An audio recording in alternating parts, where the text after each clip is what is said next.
Good evening. I'm Katie Benner, and I'm a member of the Bowdoin class of 1999, and I am delighted to join you for the second discussion in a semester-long series on the current state of American democracy and its future. The series was developed at the college following the January 6th attack on the Capitol, which was a clash that serves as a stark reminder that we take our freedoms and our democracy for granted at our peril.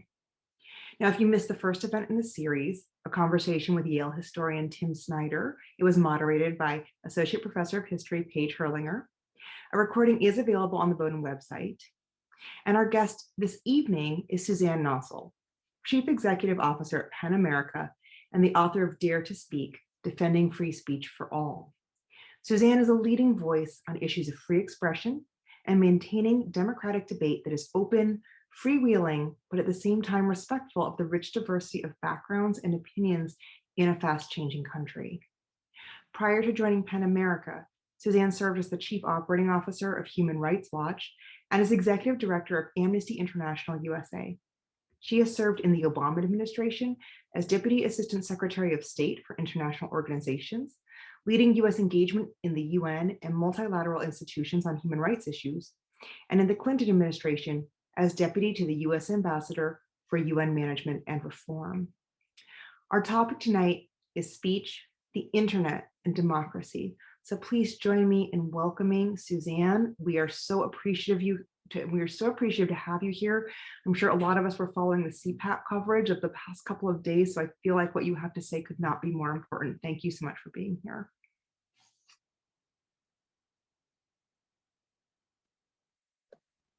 Thank you so much, Katie, and Bowdoin College, and all those in the audience. I'm delighted to be here tonight. I'm going to talk tonight about the relationship between disinformation and free speech. And my goal is to explain why I think the spread of disinformation constitutes a threat to free speech, and to talk a bit about what I think we can do about it.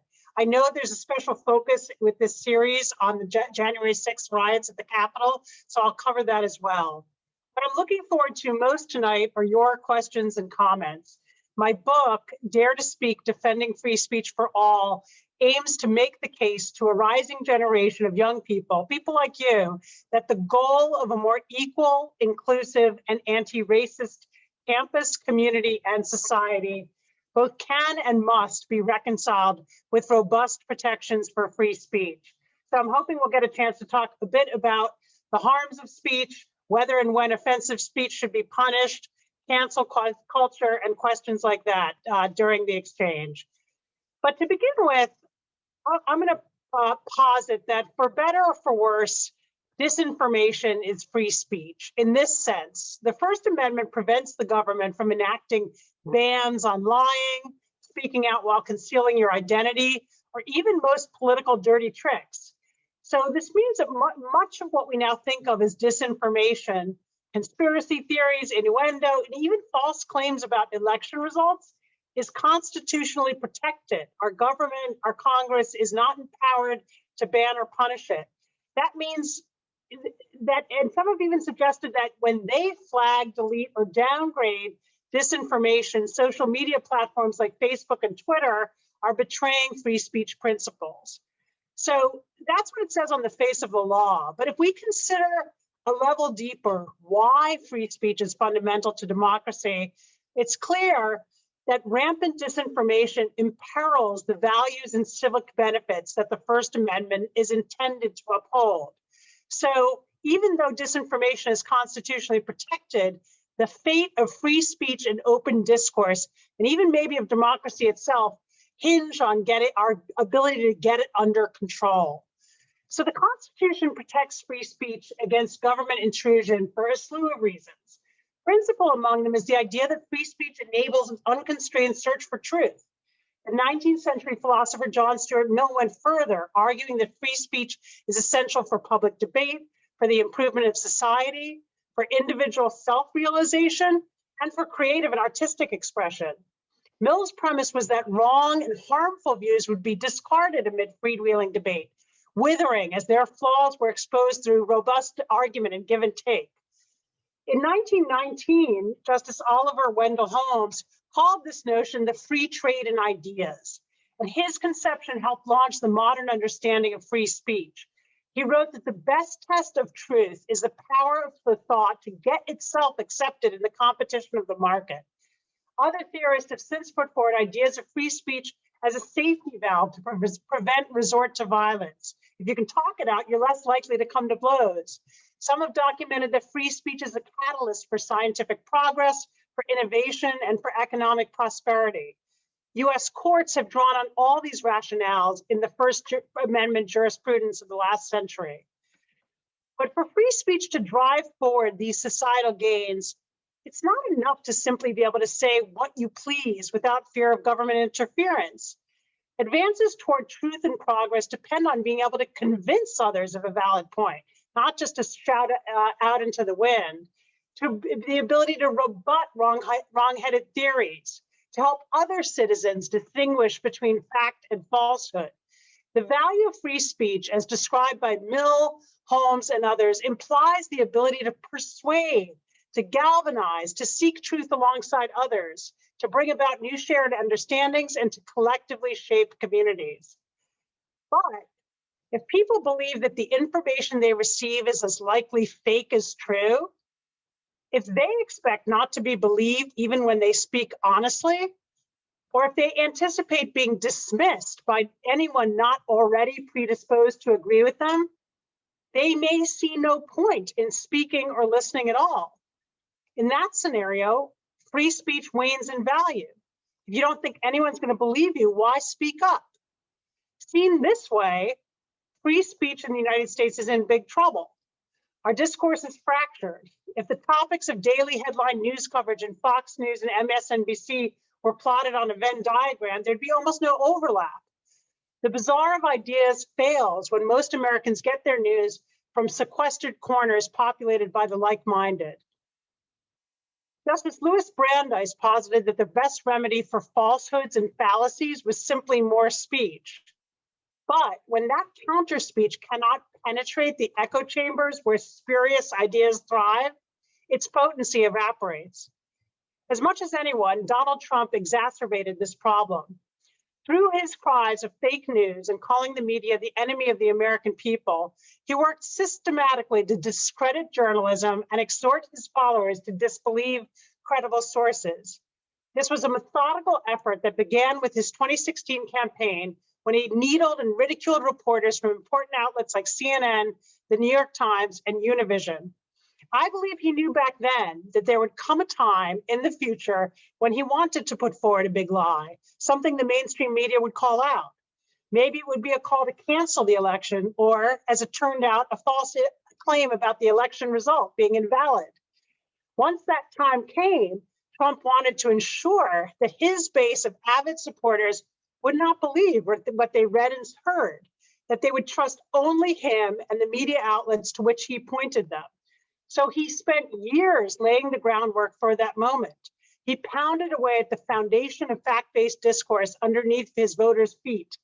Eventually, they were left with nothing to stand on, clinging only to what he told them. This strategy was incredibly dangerous, unmooring a whole segment of the US population from truth and facts. The danger was compounded tragically in a way that I don't think he anticipated. And that was because the Trump presidency coincided with our once-in-a-century pandemic, primed to disbelieve not just journalists, but also scientists, academics, and experts in government civil service. In the government civil service, Trump supporters spurned the basic wisdom on how to control the coronavirus.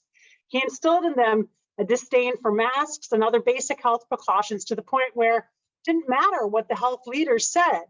A portion of the population had become convinced that COVID was a hoax, being overstated, a government plot to slow down the economy in red states, or to steal the election. That conviction and the unmooring from sound science on how to slow the spread cost us countless lives. When surveys show that tens of millions of Americans did not believe that masks could keep them safe or bought into outlandish conspiracy theories like QAnon, it's clear that our marketplace of ideas has been stampeded by dissemblers, the truth trampled beneath their feet. These market failures create new demands for free speech proponents. It's not enough to just throw up your hands and cry First Amendment while allowing information pollution to suffocate truth. Yet when Facebook and Twitter intercede to slow the flow of disinformation, the throttling back can seem jarring to Americans schooled on the notion that when it comes to speech, more is always better. Republicans on the Senate Judiciary Committee voted to compel testimony by Facebook's Mark Zuckerberg and Twitter's Jack Dorsey about their company's decisions not to spread a New York Post story about Democratic presidential then candidate Joe Biden's son. The story wasn't proven to be part of a disinformation operation, but it bore telltale insignia of being just that. It was leaked during the height of the campaign, and the origins of unflattering emails were dubious. Over the last year, though, both the public and politicians have come to understand that social media platforms are not simply blank purveyors of content and posts. And the platforms have gotten much more aggressive in policing speech. In the context of the pandemic, platforms have flagged, demoted, and removed speech that included false information that they judge could lead directly to harms.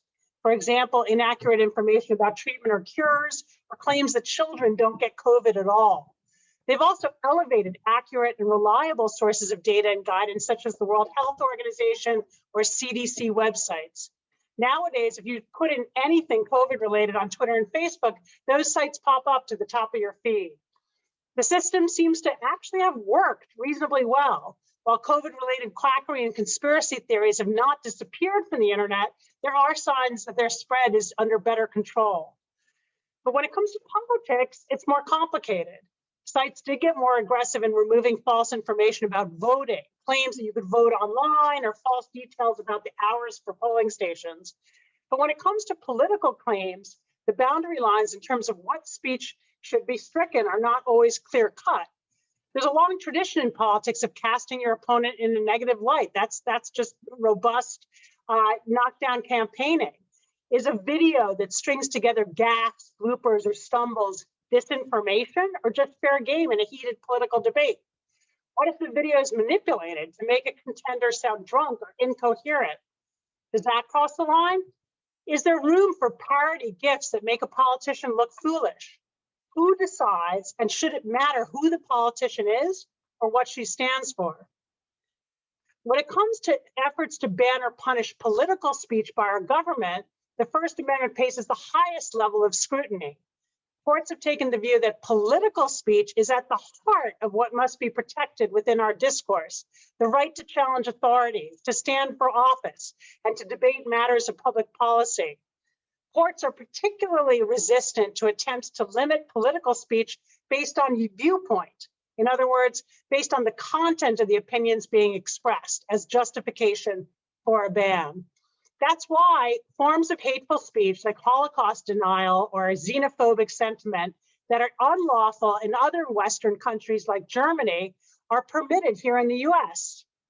It makes sense to me in that if the government is empowered to limit political speech based on viewpoint, it's just so easy to imagine how that power could be abused. In fact, to me, the Trump administration offers the most vivid illustration. The former president frequently threatened and in some instances retaliated against journalists, commentators, scientists, and government officials who disagreed with or defied him. If he hadn't been constrained by the First Amendment, it's easy to imagine he would have gone further, using the machinery of government to punish these critics, firing them, closing down their newsrooms, or even sending them to jail. The First Amendment meant he couldn't do that.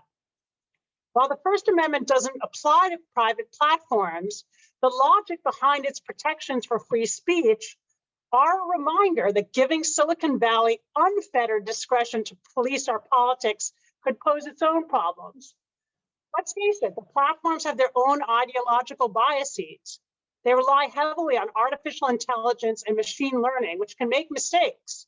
If that mistake means that a candidate for office can't reach potential voters because his posts are incorrectly flagged as false, the consequences can be grave for democracy. Also, most importantly, they're out to make a profit. Social media platforms are not neutral canvases that passively display all postings. They're private spaces, enormous spaces, but private nonetheless, that make endless choices about what content to permit or remove. And content that remains isn't served up randomly to passersby. To drive up traffic and revenue, social media algorithms mine reams of data about what users will read, comment on, and share. That content propulsion system is what all manner of internet denizens, marketers, celebrity influencers, disinformation purveyors rely on to hawk their wares. That's why baseless claims that Antifa was behind the Capitol riots traveled much farther and faster than fact-checked posts proving that assertion was untrue. There is no entitlement to the high-octane fuel of algorithmic propulsion. Social media platforms already deem numerous categories of content off limits, including terrorist recruitment, racial harassment, and now QAnon conspiracies. They rightly justify keeping these forms of speech off their privately owned sites in order to avoid societal harms and to prevent contaminating the platforms themselves. Having learned after the 2016 election how disinformation was being used to obscure truth and advance foreign agendas, these platforms are justified in striving to keep the information ecosystem habitable.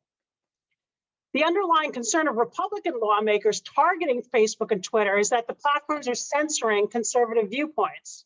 Although private companies are free to do so, the level of dominion, the breadth that these companies hold over vast swaths of public discourse implies, in many people's eyes, some obligation of neutrality. The problem for Republicans' argument, though, is that researchers who've studied the social media platforms have not found evidence of left-leaning bias. Still, the policing of political disinformation demands a heightened level of transparency and care. There should be no conscious effort to skew the political discourse in a particular direction. It's fair for legislators to ask Zuckerberg and Dorsey about the criteria they rely on to squelch disinformation, the safeguards they apply to avoid partisanship, and the disclosures necessary to allow the public to judge whether the rules are applied fairly. A few specific reflections on the Capitol insurrection. First, was Trump guilty of incitement to imminent violence? I wrote a piece in late January arguing that the president's words in his speech on the ellipse during the morning of January 6th, as outrageous and incendiary as they were, did not meet the legal definition of incitement to imminent violence under applicable Supreme Court precedents. I argued this didn't matter when it came to the impeachment proceeding, which is, of course, not a criminal proceeding and not a court proceeding. It's a political proceeding. But I urged that as the US Senate tried Trump, they be careful not to stretch that definition, because in so doing, they could actually limit the space for heated rhetoric in the context of social movements like Black Lives Matter. I talked about activist DeRay McKesson, who has been fighting for years to be cleared of a baseless charge of incitement based on organizing a rally that later led to violence. I was gratified that in making their case, the House managers focused on the larger context of President Trump's incitement over a period of weeks, if not months, rather than just on his remarks that morning. Two, were Twitter and Facebook right to banish Trump? In October 2019, when then presidential candidate Kamala Harris demanded that Twitter disable President Trump's account, I argued against the ban. As a free speech advocate, I maintained that the public was served by its access to Trump's unfiltered feed. I believe, though, that once the election was behind us, with mere days left in the president's term and a violent assault underway on American democracy, that calculus shifted. Like the blissful silence when a blaring car alarm subsides, it was hard not to appreciate the calm of having Trump offline. No one argued that Twitter couldn't shut down Trump. Incendiary rappers, alt-right figures, and conspiracy mongers like InfoWars, Alex Jones had been permanently banned from the platform. Twitter's private, it's not subject to the First Amendment. The company maintained an exception for world leaders that allowed certain violating content to remain in order to allow the public to be informed and to evaluate their chieftains directly through Twitter's uniquely raw stream of communication. As outrageous and harmful as many of Trump's tweets were, they offered a window into his psyche. By keeping his account alive, Twitter enabled Trump to reveal himself, potentially contributing to the public's decision to vote him out. There are some surveys that suggest that Trump's tweets were part of what shifted suburban voters out of his column. After the election, the value of the Twitter stream in enabling the public to appraise him as a leader had withered. On the flip side, at a time of unprecedented political instability, his post legitimizing violent insurrectionists represented a clear danger. At the same time, while you can dismiss the self-serving outcry of Trump's allies against what they long claimed was a media establishment out to get them, that doesn't mean that free speech equities weren't at play. If Twitter saw a business or reputational reason to silence a latter-day Nelson Mandela, Martin Luther King, or Václav Havel based on accusations of sedition or incitement, they'd be free to do so, even if it meant hobbling a just cause. As Trump's suspension spotlighted the boundless discretion of private social media companies, it should also activate popular will to ensure that Silicon Valley is held accountable for that power.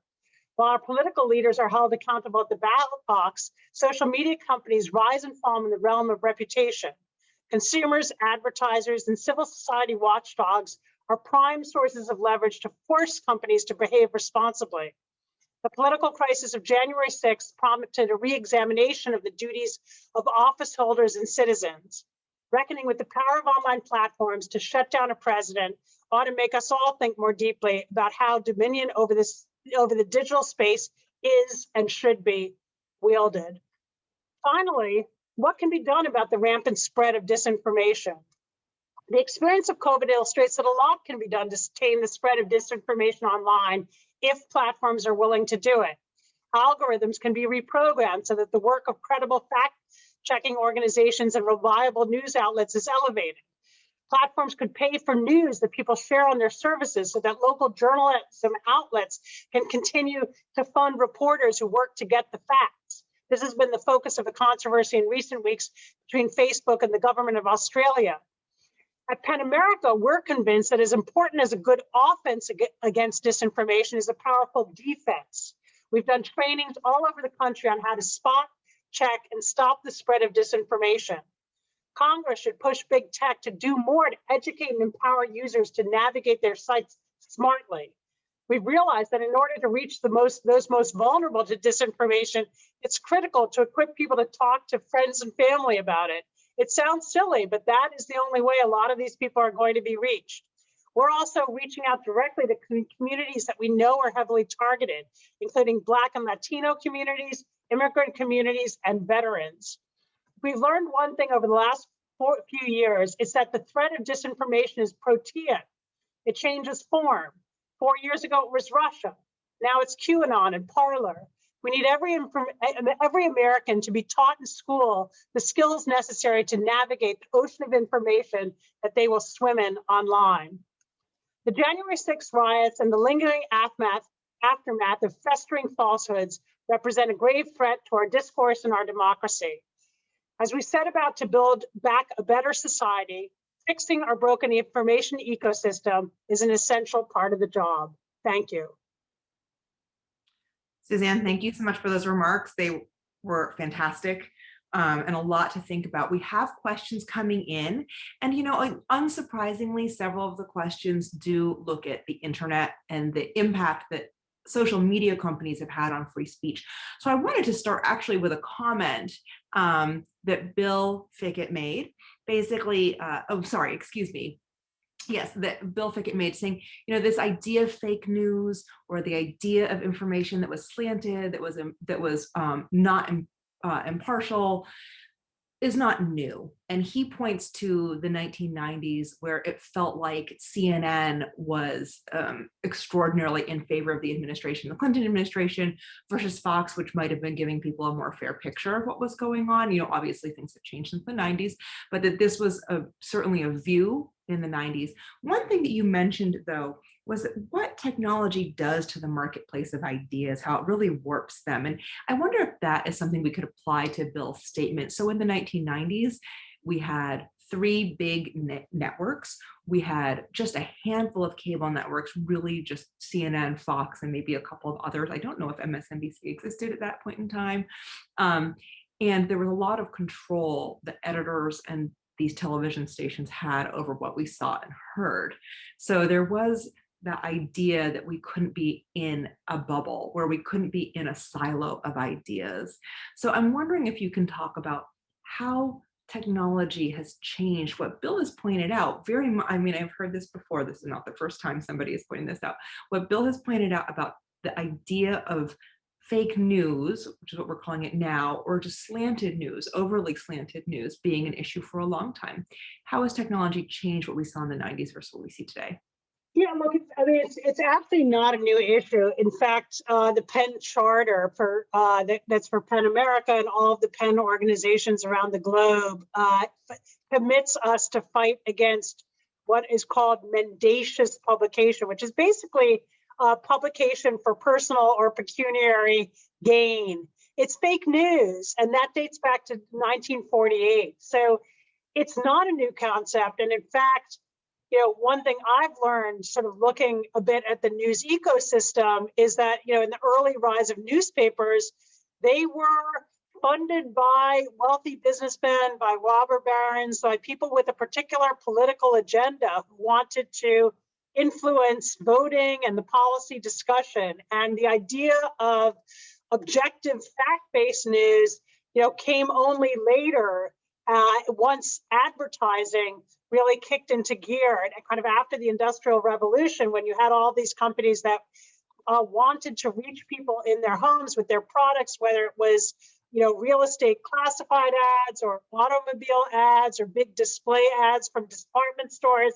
And when that source of revenue sort of arose and developed, that's when those individual newspaper owners who were driven by a political agenda kind of receded back, and you had the rise of these papers that really offered a broad range of serious news coverage that was of interest to large masses within every community and every city. So every city developing oftentimes morning and evening newspapers, several competing newspapers, all funded by that advertising. And that's the sort of conception of journalism that endures to this day. That's this serious profession that hinges on facts and investigation and witnesses and research and corroboration, verification, copy editing.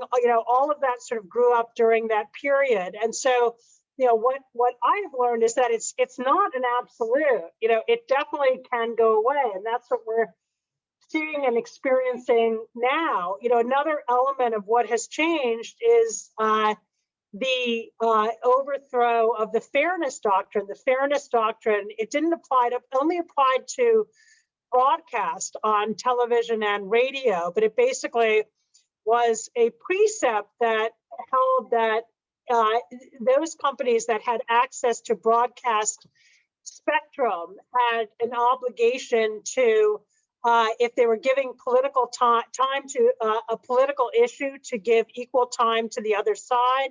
If somebody was attacked on air, they had a right to come in and defend themselves and get airtime to do it. And it was quite a powerful doctrine that people also credit with bringing about that sort of objectivity and measuredness. And the idea of it was that this was just in the public interest, that the American citizenry would be better off by imposing such a requirement on media companies. The Supreme Court eventually struck it down, and it never applied to cable. So it's not clear that in the information ecosystem that we inhabit today, that it really could have a role, that under the First Amendment, government could be empowered to impose those kinds of requirements on media companies. But, this combination of things, also the dissolution, what's happened is that advertising-based model that used to support news organizations all over the country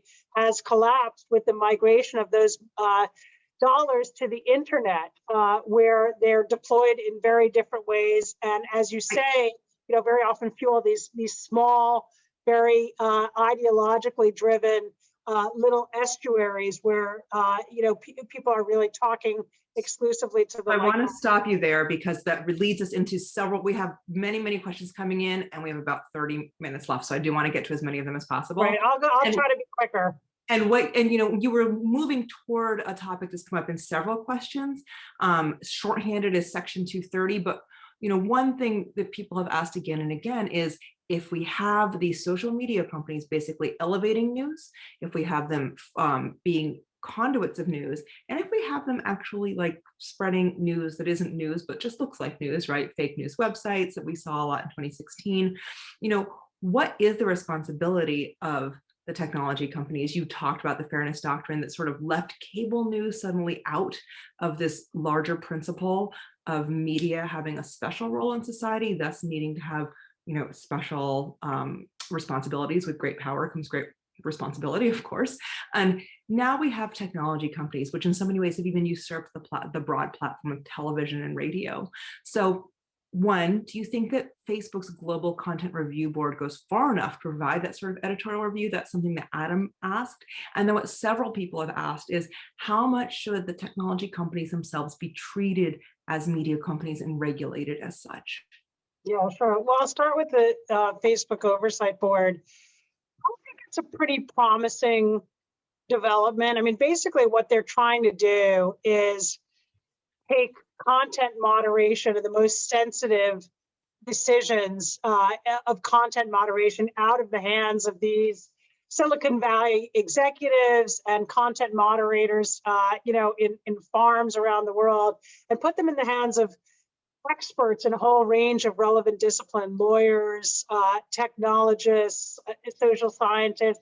And it's a very diverse board with people from around the world. And it rendered their first set of decisions. And I think what's good about it is that it's really the beginning of the creation of a kind of jurisprudence where you understand why a certain decision has been made, what the reasoning is. You can think about how it might apply the next time around. That's something we've never had with online content moderation decisions. Typically, if we know anything about why something either stays or goes from a social media feed, it's a single line rather than fully elaborated reasoning. They've also referenced international human rights law as a touchstone for their decision making, which I think is a positive. That's a set of requirements that really tries to balance different needs. For example, countering hatred and discrimination with protecting free expression rights. One of the critiques that I think is potent is that right now, kind of as constructed, the Facebook Oversight Board doesn't have jurisdiction over the algorithm. So they can't probe into, why it is that this Antifa conspiracy theory in connection with the Capitol riots, went so far and wide, whereas the fact-checking, debunking it got much less play. And, really, in terms of many of our concerns about social media, that is the crux of them, not so much whether, a photograph of a naked breast stays up or goes down, but rather, why it is that these wild and dangerous ideas seem to gain so much currency. Mm-hmm, mm-hmm. And interestingly, speaking of dangerous ideas that are gaining currency, that have maintained power, one that's come up in the question several times is this idea of the big lie, right? The idea that Donald Trump has said that he actually won the election, that we heard repeated several times at CPAC just these last few days. We've heard his supporters say, and it seems that if he were to run for president again, he said in his speech at CPAC, he would be going for a quote unquote third win. So, in your opening remarks, you said that social media platforms have already deemed numerous categories of content totally off limits: terrorist recruitment, racial harassment, and conspiracy theories. But they have always allowed for, and we've always privileged political speech. What happens though when political speech and things like a conspiracy, like the big lie, actually become one in the same? How do we deal with that politically? How do we deal with that ethically?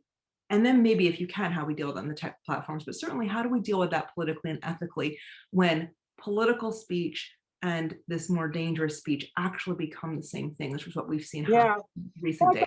Really, I think it's a really important question. I mean, I would say, some people might say, well, shouldn't that be an exception to the First Amendment? A big lie like that.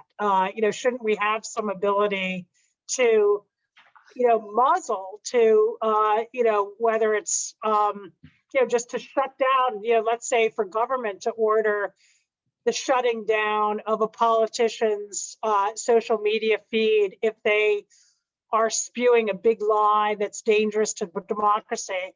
I think the problem with that, which I touched on in my remarks, is sort of, who decides and who's in government. I think that's where, the framers of our Constitution kind of actually foresaw somebody as dangerous as Donald Trump, and that the most dangerous thing would be that they'd be in office. And if you didn't constrain their power, his notion of a big lie is what's on the front page of the New York Times.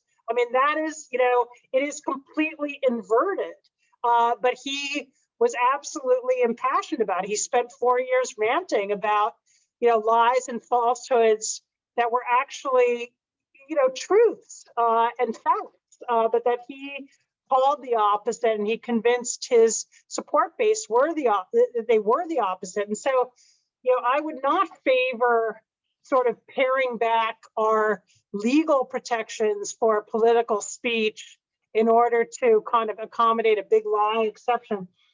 On social media, I think there is more leeway, but I still think, we have to be careful and mindful of sort of what, who decides what is the big lie. I mean, one of the people who was most outspoken against the ban on Trump was Alexei Navalny, the opposition leader in Russia, who's now, they tried to poison him, and then he went back into Russia and was immediately arrested, and these protests have erupted. And, his concern is that if someone like Trump can be silenced, that, that becomes a precedent that Putin can rely on to legitimize silencing him. I mean, Putin would silence him anyway, but that this could give a sort of patina of international legitimacy, because Putin would call him, a seditionist and an insurrectionist and somebody who doesn't, accept the outcome of elections. Of course, those elections are not like our elections,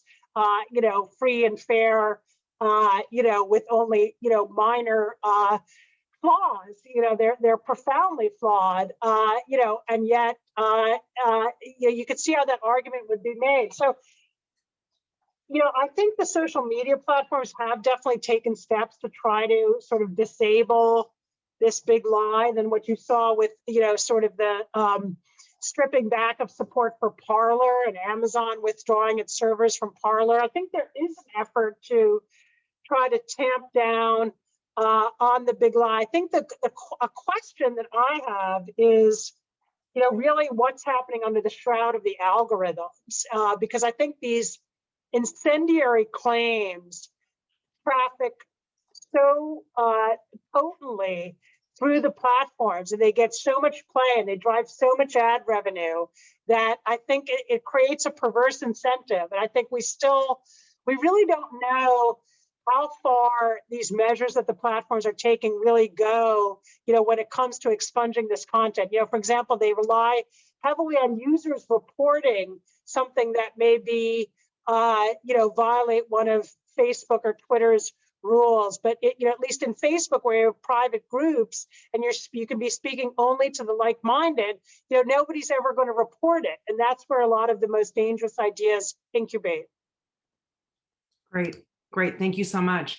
And I did want to bring this back to college campuses, because we're here speaking to a community of people who are really invested, I think, in debates around speech here on campus. And this has been asked again by several people, but what do we think about campus speakers, I think, within this framework you've presented, and just, narrow it down a little bit. There have been people, not just at Bowdoin, but at other colleges as well, who have argued for deplatforming people whose opinions are thought to be offensive or inaccurate.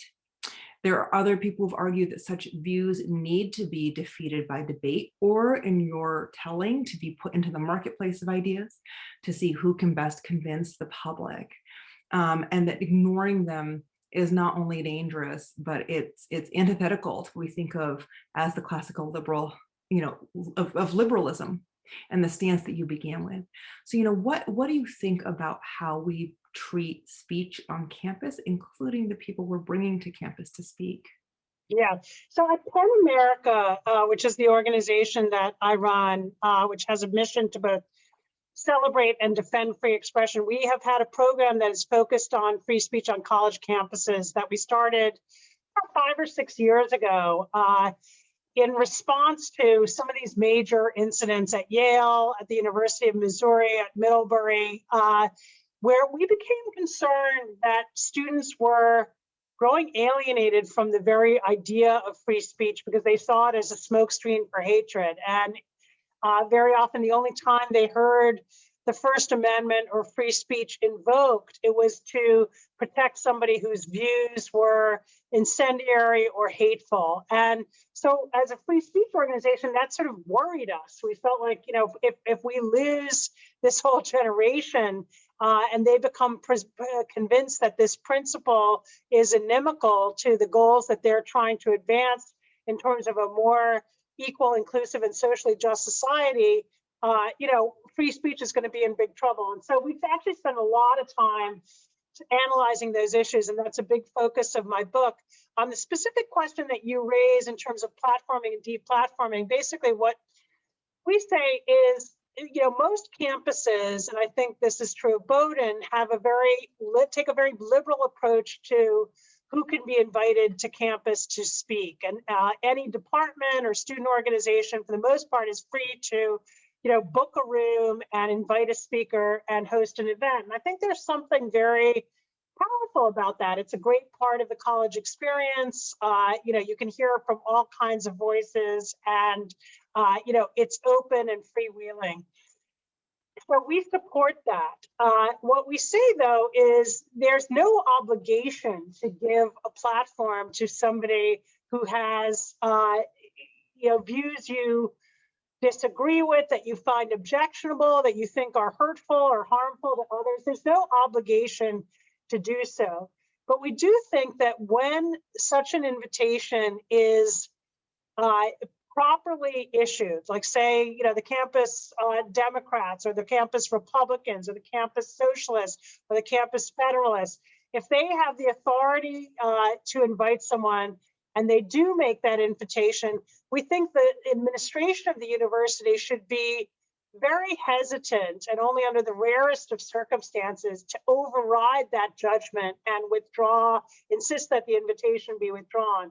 Because the minute you do that, you're basically unraveling this whole system of the freewheeling invitations. You're basically saying, you can invite whoever you want or you can invite whoever you want, but you've got to check with us first, because if you don't, we might require you to rescind the invitation. And so we think for the most part, also that, we had a pattern a few years ago.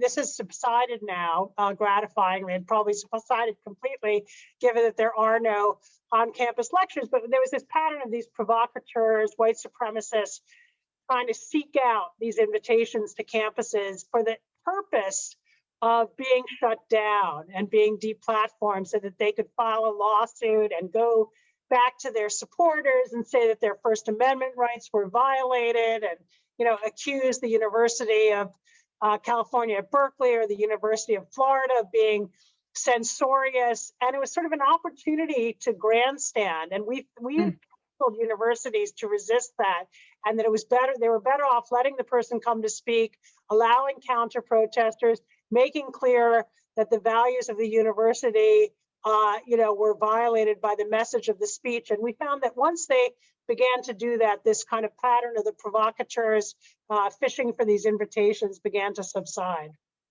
I think that one thing that has come up again is this idea of what is more harmful. Is it more harmful? The term cancel culture has come up a lot. Is it more harmful to try to clamp down on things that we don't like in terms of harming free speech overall? Or is it more harmful to let something like the big lie persist with no end in sight? When you look at the future of free speech and you see either of those things sort of existing unabated for a series of years, what do you think will overall more acutely harm what we think of as free speech? Yeah, I sort of, if I can, I want to sort of challenge that premise, because I don't think that's an either or. I don't think it's that, we accept the big lie or we give up on free speech. Like, absolutely not.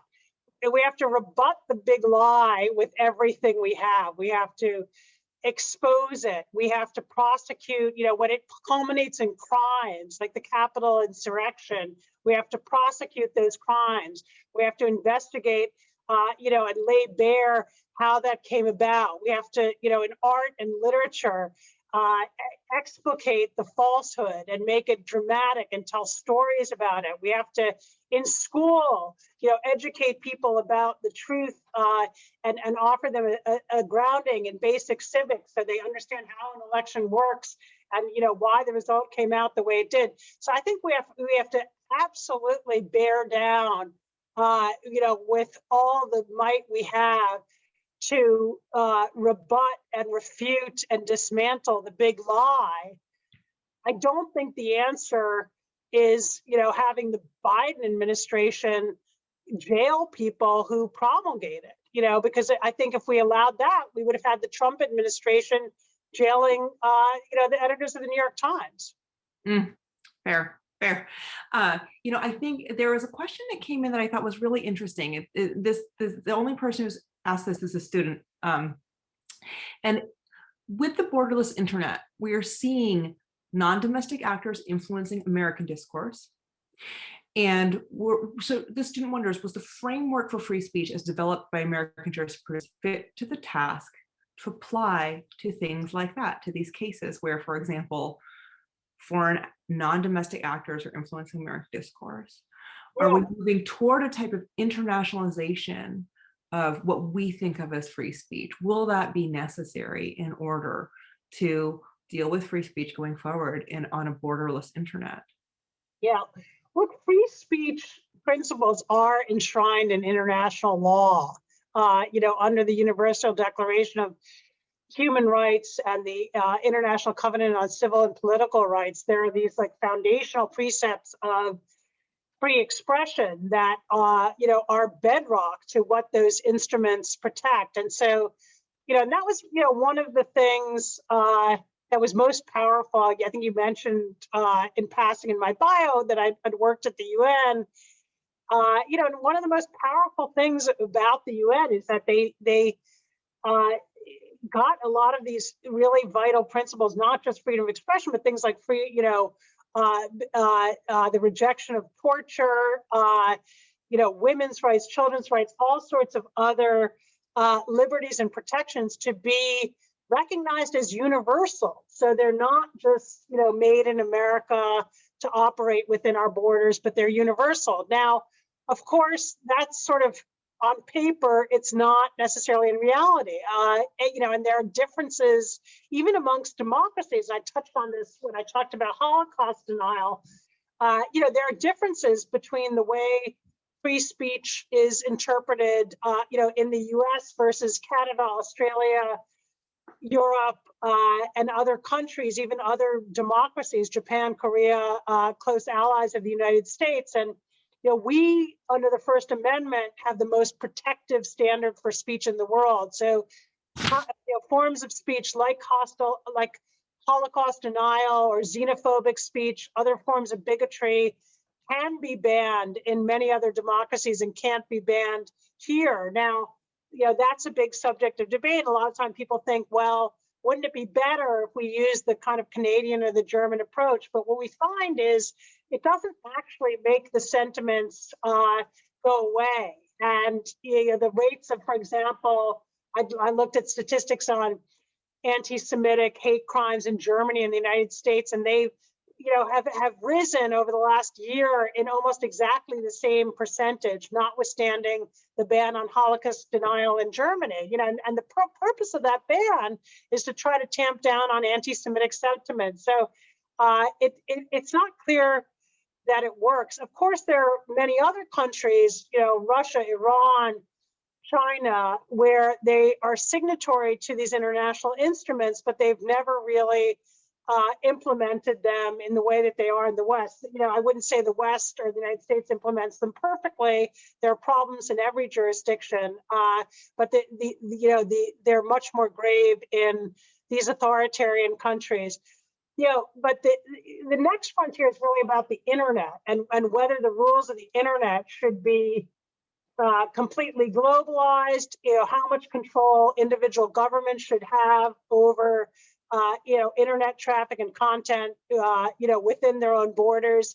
And there are a lot of really important kind of unanswered questions that are being debated on that front. So it's a huge topic that questioner has raised. Yes, absolutely. And I do want to go back to the media. We've spoken a lot about technology companies and both their role in amplifying information, their role in whether or not they're responsible for this. But I don't want to let media companies have the hook, not least of which because I work at the New York Times, and if I do, I will be heavily criticized for that.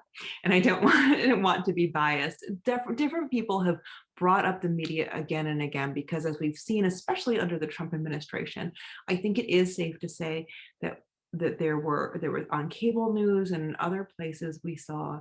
I'm not talking about the editorial pages. The straight news, there was a struggle for a variety of reasons for straight news to be as objective as possible.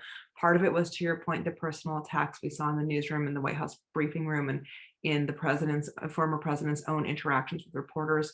That he called them names, he called them liars, he insulted them. So it would be really hard to write a story without mentioning that, for example. But then again, that looks highly critical of the president. So, just people have asked thoughts about trying to regulate the media in a way that would avoid, violating the First Amendment, but require reporters, quote unquote, that purport to report fact-based news comply with some sort of basic ethical obligation, returning again to this idea of the fairness doctrine. Is that something that could be more broadly imposed? How do you think the media sort of claws back from this extraordinary time under President Trump to try to become more, to become less, I guess, editorial? Yeah. I mean, it's a really important question. There's been sort of a lot of ink spilled on this topic of like what we should learn from, covering Trump. And, I find a lot of it is not all that persuasive. And I think we're still struggling a bit to figure out what the lessons are. I mean, I think one thing that has maybe improved a bit, but that really had deteriorated was the blurring between news and opinion, both in print at a place like the New York Times and, especially on cable news where, it's called cable news, but it's not really, I think of it as talk television because so much of what is broadcast is not actually news. It's not anybody reporting on anything. It's not somebody who's gone out and done an investigation or even necessarily talk to sources. It's just people who are there opining, and they're sitting on a panel, and you might have a journalist next to somebody who's a representative of a political campaign. And in the eyes of the viewer, there's not much distinction that's made. And I think that is part of what has eroded in the public mind, a strong sense of what news is. And the same sometimes happens at the New York Times, where you see something on the front page. I know there's like a name for this type of story that you'll know, and that I can't remember right now, but that's sort of like a news analysis piece, but it's really bordering on an opinion piece. It's somebody who is a reporter who's kind of, writing a synthesis piece that, I think would be better placed in the Sunday Review. And I think putting that kind of, elevating that thing and putting it on a par with reported news, really raises the question of, am I reading this to sort of get the facts or to, hear somebody's point of view? I think, another complicating factor, obviously, is sort of the social media, the kind of imperative of social media for a lot of journalists who use it to communicate and sometimes to, break news and to develop a following and, there's a lot of pressure to gain clicks for your stories. And, if you're a known quantity on social media, that can make it easier, but it puts a premium on things that are in some ways the opposite of journalism. And it's immediacy, instancy, being the first to come up with the hot take or the new twist. And, we've seen just countless, whether it's a kind of misinformation that, was sort of premature, or something that's too edgy and opinionated and detracts from the person's credibility as a journalist or an editor. I think all of that has sort of undercut, the degree of professionalism and respect and esteem in which, we should hold professional journalists, because I think, by and large, they're doing a remarkable job. I think they did an extraordinary job covering the Trump administration. I mean, we filed a lawsuit at one point challenging President Trump's threats and acts of retaliation against journalists and the news media when he was revoking White House press passes and doing other things. But let's face it, the media was not intimidated. I mean, they covered him with enormous vigor and creativity, and I think it was essential to telling the truth and convincing ultimately a substantial majority of voters that he needed to be removed from office. And so, I think we shouldn't be too critical. I certainly want to be a voice recognizing the vital importance of serious journalism, but I think there are definitely some things to be watchful for and to correct.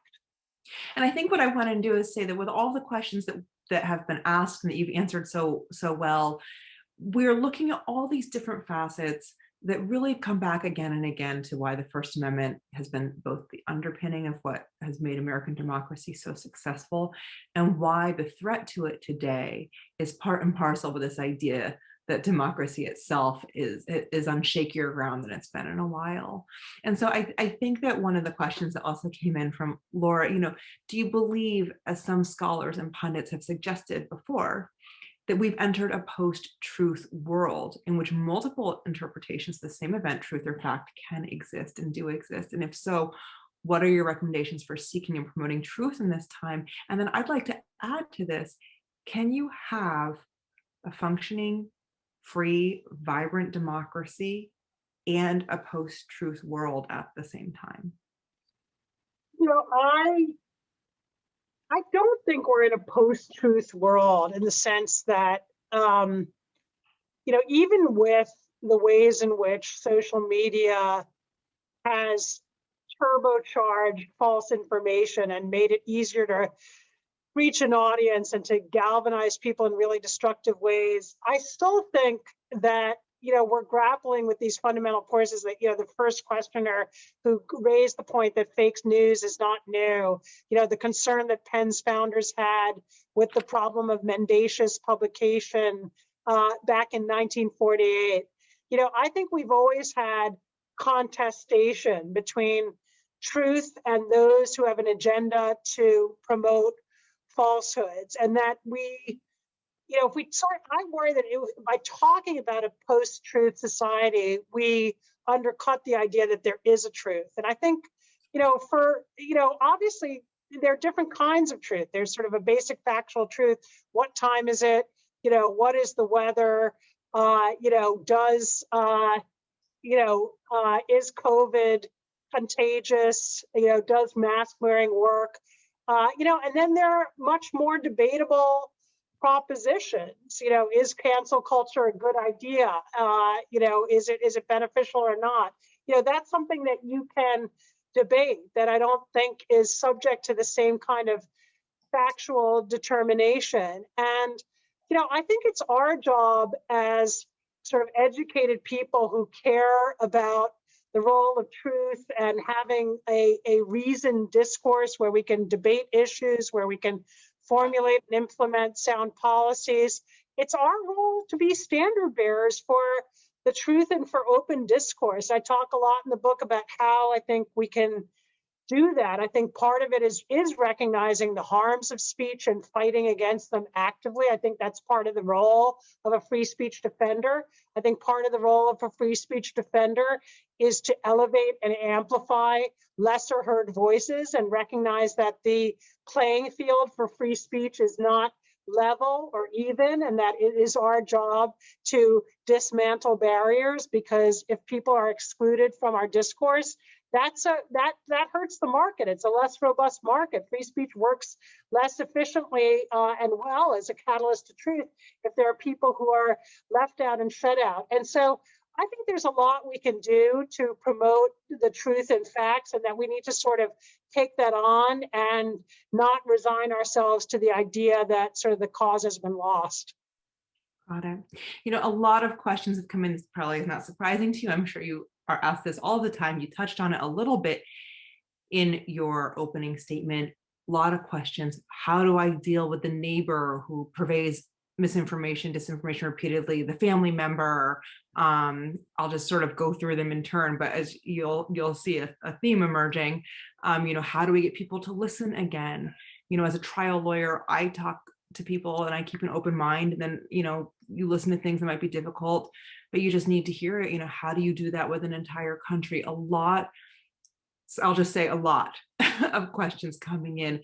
How do we deal with this on the ground? How do we interact and engage to try to, in our own spheres, deal with the idea of misinformation? Yeah, I mean, specifically on misinformation, it's like our most popular tip sheet at PEN America in our disinformation work is what I just put into the chat, which is how to talk to friends and family about misinformation. And we sort of spell out what the best practices are. I mean, there's no perfect route, but we basically say a few things. First, really getting the facts yourself before you engage, because if you do it prematurely and you don't have it right, you can undercut your own cause.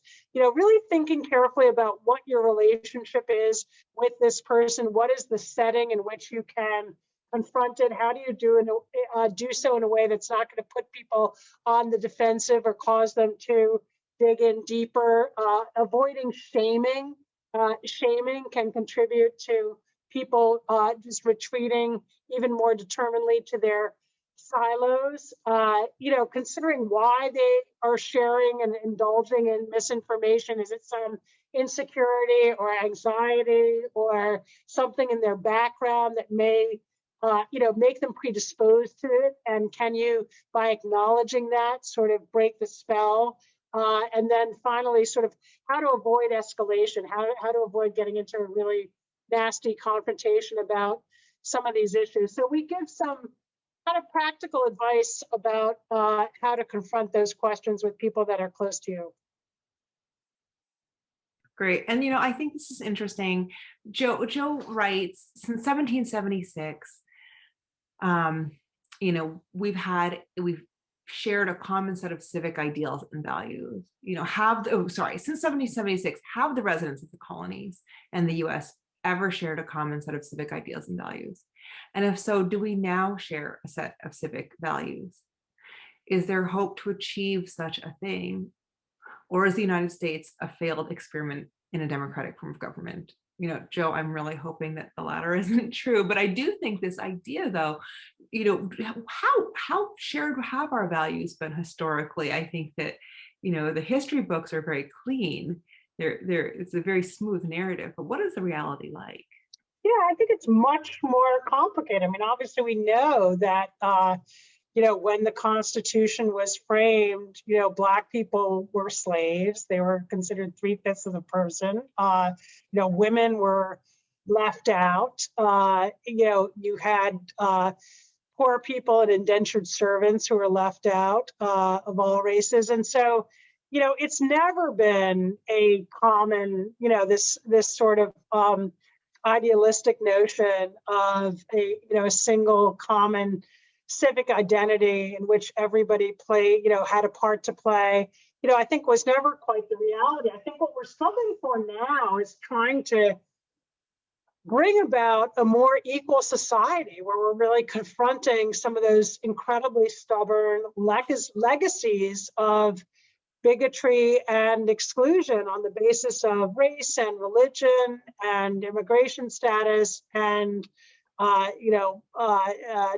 gender identity and other factors. And the question of whether we can build a society that really includes everybody and still upholds these ideals that to my mind are universal and really do have enormous power and are as if not more valuable to people who are disempowered and disenfranchised as they are to those who are in positions of authority. And so I think we're being tested. I mean, I'm sort of an optimist by nature, and I'm kind of want to believe this is a period of challenge, but it's also a period in which there's a lot of forward movement. Like if you think about the racial justice protests of last summer, I think there's been a lot of change. I mean, whether it's in the policies of police departments all over the country,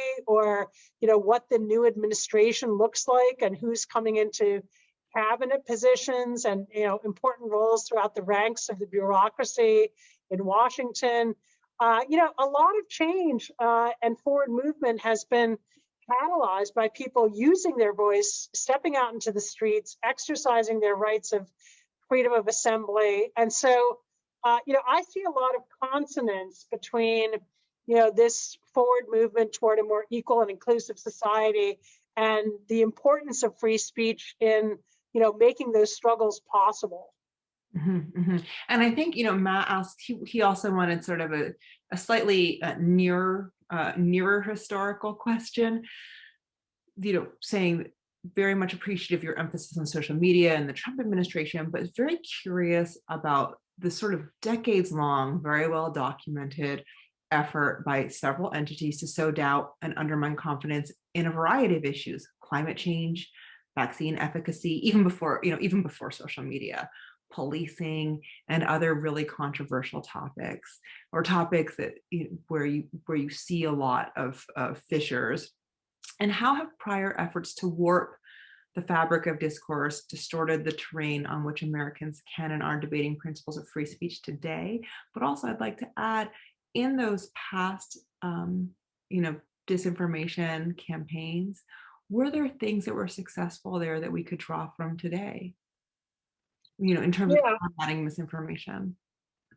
I mean, I don't know exactly what the question is referring to, but it makes me think of Fox News and of conservative talk radio and sort of the promulgation of things like birtherism in relation to President Trump, which is sort of a widely cited precursor to the rise of the birtherism in relation to President Obama, promulgated by then citizen Trump.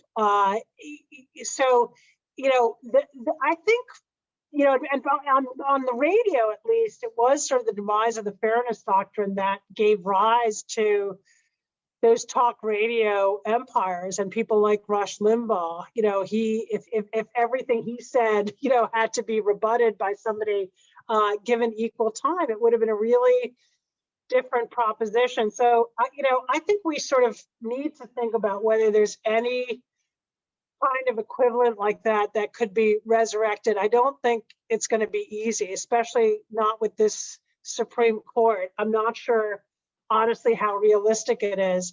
I think,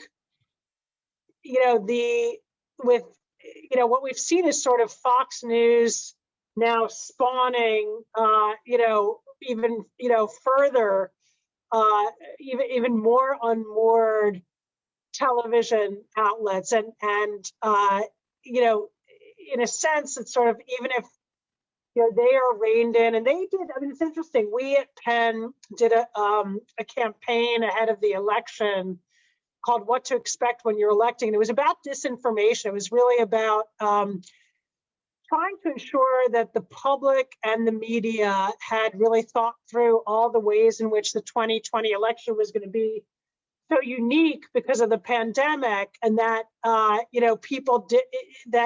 people understood it well enough so that gaps in information didn't open the way to disinformation. And we convened a panel. One of the events we convened was actually about the decision desk, like how the results of the election were going to be reported on election night. And we actually got the head of the Fox News decision desk and his deputy to participate in that event. And they were there as professionals, like alongside comparable people in comparable positions from the Associated Press and from CNN, like all talking sort of, stats person to stats person about, what happened in 2000 with Bush v. Gore, and, what could go wrong, and how when you can make these incredibly consequential calls. And we felt pretty good about it because on actual election night, of course, that Fox News call for Arizona, wound up, I think, being very consequential. I think without that, President Trump probably would have declared victory on election night. And that, would have sort of set in motion potentially a different course of events. So that felt like one small victory. But then, what we quickly realized was, there's still something, I don't think it's just a matter of trying to get to each individual journalist and kind of, play to their professionalism, because I think there's, much more of an agenda at work. And you do see people at Fox who absolutely, behave as credible journalists, but you also see, people who have played a seminal role in, fostering the spread of what you've called the big lie. And I think that this might be a good question to end on because it goes to this idea of reliability. A lot of different people have asked about it. One person said, as a programmer, Seth says, asking me to make an algorithm that elevates certain groups seems problematic because, for example, how do we know which groups or individuals are reliable? What happens if reliability changes? Other people have asked you, how do I find reliable news? How do I judge something to be reliable? And of course, when I see so many questions like this, I think to myself, it is a search. People are searching for the thing that we can all agree on, the thing that we can all believe in, the thing that we can all trust. To me, I mean, it's a tough question, but it also seems like a hopeful question because it's saying that people desperately do want those things. They want to find that agreement, which is good if you want a functioning democracy. So how do we start thinking about reliability in our information? How do we vet it? How do we find it? Yeah, I mean, look, I think the pandemic offers the one example where we sort of know. I mean, whatever the Trump CDC was, really kind of problematic because obviously they came under tremendous political pressure, and there were times where they were not disclosing data, and so that was really sad to see. And the World Health Organization, Chinese influence on the World Health Organization, they're not perfect either. But I think by and large, like those health agencies were viewed as pretty credible sources. I think under the Biden administration, the U.S. health agencies will be, are far more credible and trustworthy. And I think we can't throw up our hands. Like when it comes to the fact checking, there are fact checking organizations that have been sort of vetted and that are widely regarded as doing their work seriously, that publish their own standards and methods, that are very transparent about how they do their work. And so I know, like everything, nothing is perfect. And, you can kind of cast doubt on just about any source of information. But I think we can make distinctions, and we do it all the time. Stuff that comes out of a serious university, we credit and we put weight on. Wikipedia has actually done really amazing work, kind of crowdsourcing, not perfect truth, like not, there's error there, but there's also, an enormous amount of good information, and there are links and source notes that you can trace to find out for yourself whether something is exactly as it is stated. And so, I think we kind of can't lose hope in the search for truth, and we just need to look at, what does work, What is relatively trusted and how do we build on it? That was great. So Suzanne, first of all, I want to thank you so much for joining us this evening. You've done an extraordinary job answering a very broad set of questions from a really curious audience, and I don't think we could thank you enough for being here. It's been great. Thank you for having me. It was really nice to be with you, Katie. And thanks everyone for joining us. Absolutely. So in closing, I'd like to thank the President's Office for sponsoring this series, the Donald M. Zucker Fund for supporting these conversations. And if you'd like to learn more about this series of conversations, please visit the Bowdoin website at bowdoin.edu. Our next event occurs on Thursday, March 11th at 7 p.m., featuring Myrna Perez, the director of the Brennan Center's Voting Rights and Election Program, and moderator George Isaacson, class of 70, an adjunct lecturer in government at Bowdoin. We so appreciate you coming tonight. I hope you have a great evening.